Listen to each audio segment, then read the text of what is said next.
Learn how walking alone can help you cultivate focus, resilience, and inner peace, just as it did for one of Japan's most revered warriors. Topics covered: the difference between solitude and loneliness. Lessons from Dokkodo, the way of walking alone. Musashi's path to emotional mastery and detachment. How to apply ancient wisdom in modern life.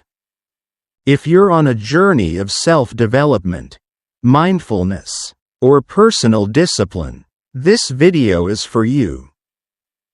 Subscribe for more philosophical explorations, ancient wisdom, and modern insights. In the hustle and noise of the modern world, people are increasingly overwhelmed by constant distractions, notifications, instant news, social media, and unrelenting work demands leave little room for true silence.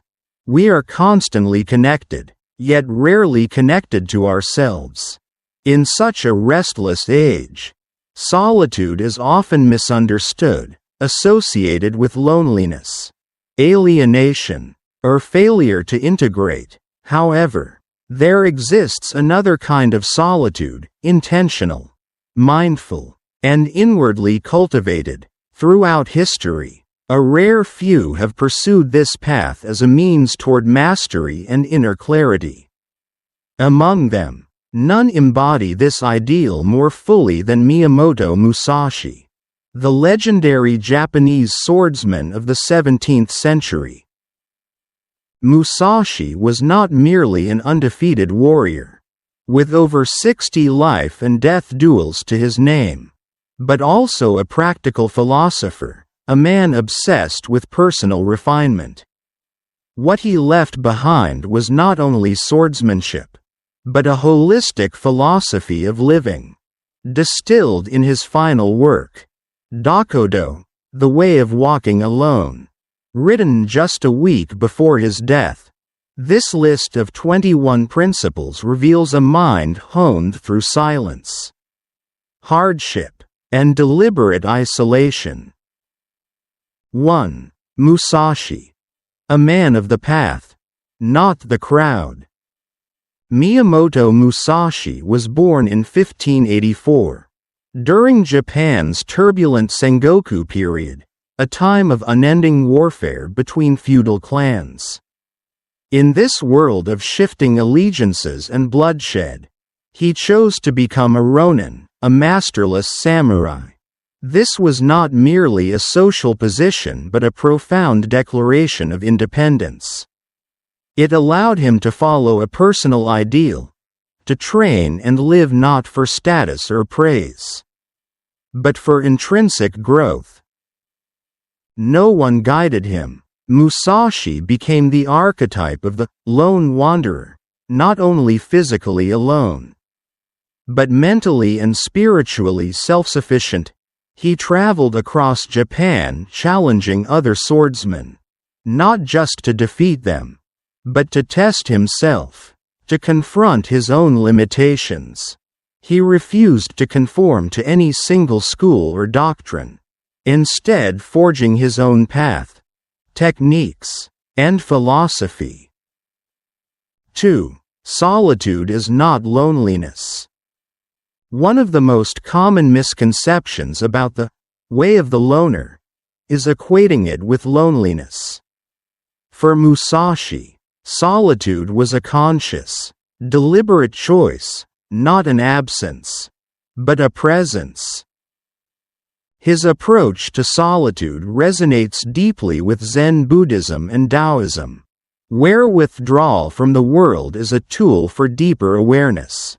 It's a process of purification, removing external distractions, egoic cravings, and societal noise in order to hear the authentic voice within. In Dokkodo, he writes, "Do not seek pleasure for its own sake." This is more than a moral statement, it's a strategic directive for conserving internal energy. Dependence on sensory gratification, money, comfort, praise, makes the mind reactive and fragile. For Musashi, mental fortitude could only emerge from restraint and stillness. 3. Emotional mastery and mindful action. Another principle from Dokkodo reads, "Do not, under any circumstances, depend on a partial feeling." Musashi warns against impulsive emotional decisions, an insight aligned with modern neuroscience, which reveals how quick decisions often arise from the brain's emotional centers rather than its reasoning faculties. Musashi, through relentless training and life-or-death encounters, understood the cost of emotional volatility.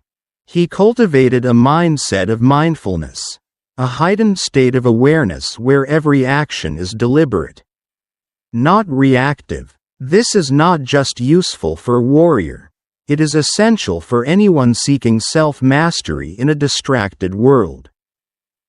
4. Letting go. From objects to identity. Another liberating teaching from Musashi is, do not hold on to possessions you no longer need. This applies not just to physical items, but also to outdated beliefs, relationships, and habits. Clinging to what no longer serves us creates psychological inertia. Letting go is not merely tidying our external world, it is an inward act of liberation. It is the shedding of ego, of fixed self-images and stories we tell ourselves. This shedding opens the door to transformation. When we release the unnecessary, we become lighter, more adaptive, and more attuned to the present. 5. Facing death to fully live. One of the most startling of Musashi's precepts is, do not fear death. This is not a call to recklessness, but an invitation to truly live. Only when one is no longer paralyzed by mortality can one act with full presence and commitment. Psychologically, the fear of death underpins many human anxieties: loss of status, reputation, health, or legacy. Musashi's path teaches that by accepting impermanence, we free ourselves from clinging, and thus act more decisively, courageously, and authentically. 6. Living without the grip of desire. The final principle of Dokkodo is perhaps the most profound. Be detached from desire your whole life long. This is the essence of the path of the loner, a deep internal freedom.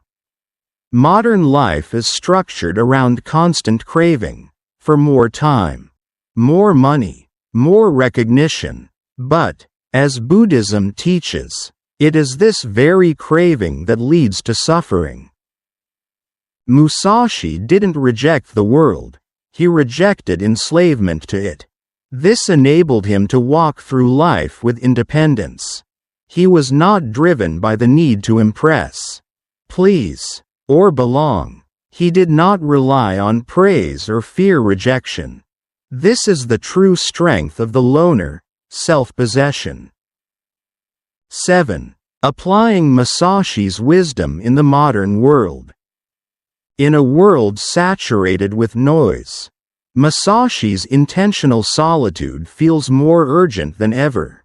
We need moments of withdrawal, times away from screens, from social obligations, to refresh our nervous systems and recalibrate our sense of self. This can take many forms: daily meditation, silent walks, journaling, or simply sitting in stillness. Yet solitude requires practice.